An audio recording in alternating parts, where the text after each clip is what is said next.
Welcome to Pillar 3, Dealer versus Private. If Pillar 2 showed you the path, Pillar 3 reveals the two worlds that path can lead you into. And these worlds could not be more different. Think of them as two realms in your first car mastery quest. On one side, you have the dealer arena, bright lights, polished floors, shiny cars lined up like treasure chests, and salespeople who speak in smooth, confident tones. Everything looks clean, organized, and safe. But behind that polished surface are rules, tactics, and pressures that most first-time buyers never see coming. On the other side, you have the private seller realm, more unpredictable, more personal, more varied. You are meeting real people, in real driveways, with real stories. Some are honest, some are hiding things, some genuinely loved their car, some just want it gone. It is a realm of opportunity and risk. Most young Australians walk into these realms without a map. They do not know the rules. They do not know the traps. They do not know the advantages. They do not know what they are allowed to ask, or what they should avoid, or how to protect themselves. And that is why this pillar exists. Because choosing between dealer and private is not just about price.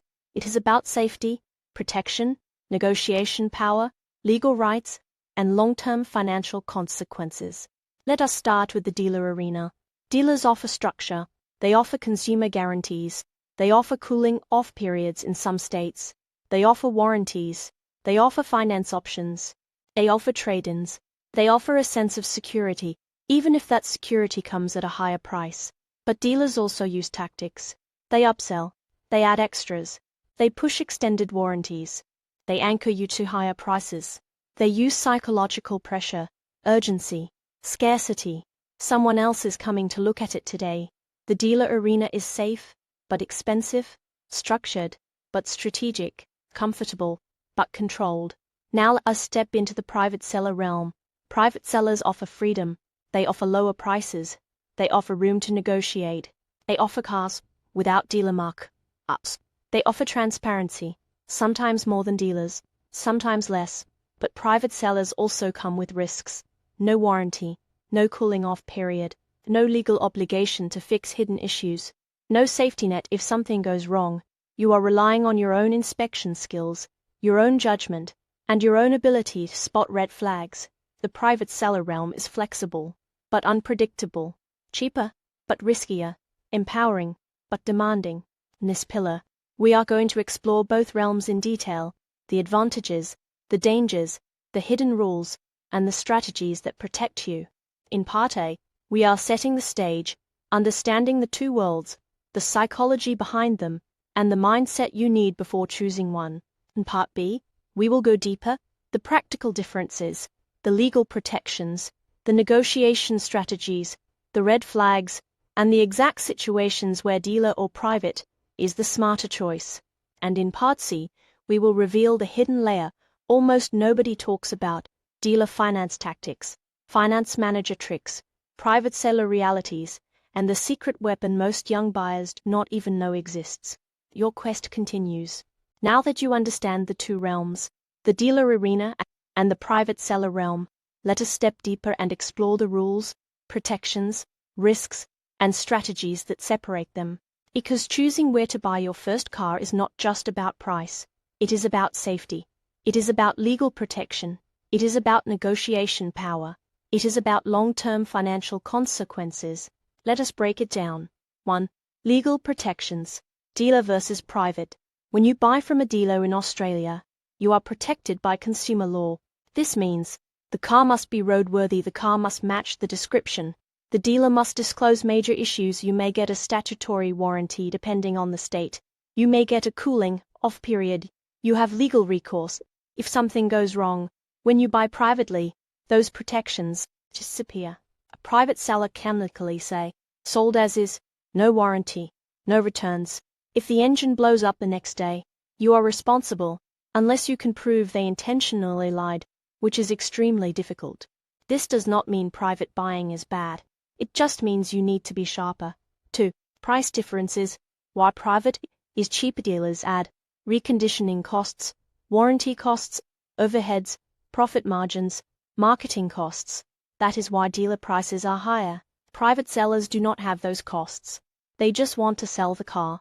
This is why private buying can save you thousands, but only if you know what you are doing. 3. Negotiation power. Dealers negotiate, but within limits. They know their margins. They know their floor price. They know their scripts. Private sellers negotiate based on emotion. Urgency, moving house, upgrading, needing cash, losing interest. This is why private buying often gives you more leverage, but also more unpredictability.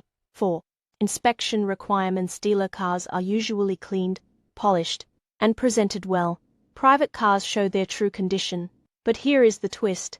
Dealers can hide issues behind presentation. Private sellers often reveal issues unintentionally. This is why inspection matters in both realms, but especially in private sales. You should always check service history, check PPSR, check for finance, owing, check for write-offs, check for odometer tampering, check for leaks, noises, and warning lights. In private sales, consider getting a mobile mechanic inspection. It is cheap insurance. 5.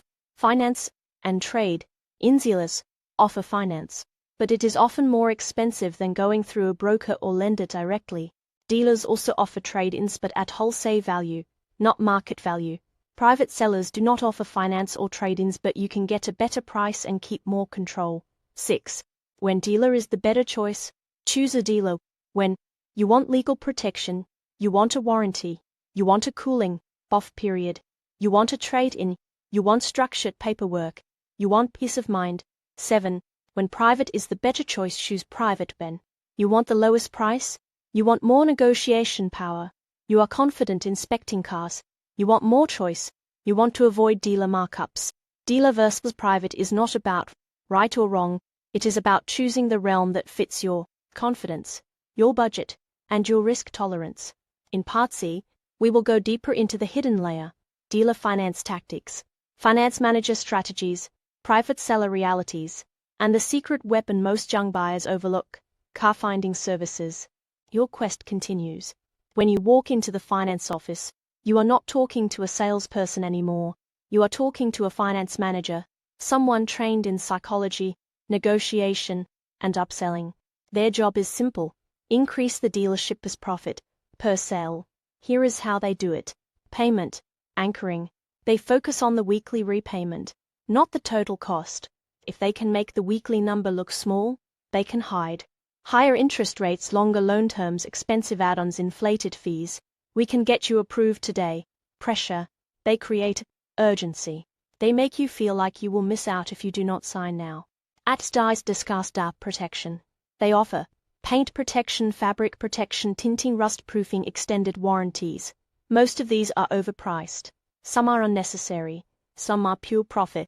Dealer finance is not regulated like brokers. In Australia, brokers must follow responsible lending obligations. Dealerships operate under a different framework and are not required to follow the same assessment process. Dealer finance is usually tied to one preferred lender, which means they can offer interest rates that may be higher than what you would get elsewhere at fees up to the lender's maximum allowable amount. Promote add-on products you may not need. Prioritize their commercial margin over finding the most suitable option. This is why dealer finance often ends up costing more, not because you are risky, but because the structure is built around sales, not comparison. 2. Private seller realities. The good, the bad, and the honest. Private sellers are a mixed bag. The good, lower prices, more negotiation power, no dealer mark-ups, more authentic history, often better maintained cars. The bad, no warranty, no cooling off, no legal protection, no obligation to disclose issues. The honest. Many private sellers are just normal people upgrading their car. They are not trying to trick you. They just want a fair sale. But you must check PPSR, check for finance owing, check for write-offs, check service history, inspect carefully, trust your instincts. Private buying is powerful, but only if you are prepared. 3. A secret weapon. Car finding services. This is the part almost nobody talks about. A car finding service acts as your guide, your scout, your negotiator, your calm voice in a noisy market. They can source cars from dealerships, private sellers, auctions, fleet sales, trade-ins, wholesale channels, because they work for you, not the seller. Their focus is on finding options that match your needs, budget, and comfort level. Car finding services usually charge a fee, but even after that cost, many buyers still end up with better priced, better conditioned, or better matched vehicles than they would have found alone. It is an option worth considering, especially if you are new to the process. Why this helps first-time buyers. They bring experience you do not have yet, understanding market prices, spotting red flags early, recognizing sales pressure, knowing auction behavior, negotiating with confidence, accessing vehicles before they hit public listings. For a first-time buyer, this can be a massive advantage. It is like having a guide in a complex realm, someone who knows the traps, the shortcuts, and the hidden opportunities. Most young Australians do not even know this option exists, but it can save you time, stress, risk, and sometimes money, and it can help you avoid the biggest mistakes first-time buyers make.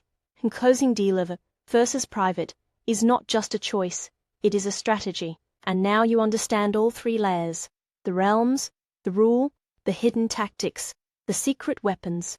In the next pillar, we will explore actually deep the hidden rules lenders use to decide whether you are approved, declined, or offered a higher rate. Your quest continues.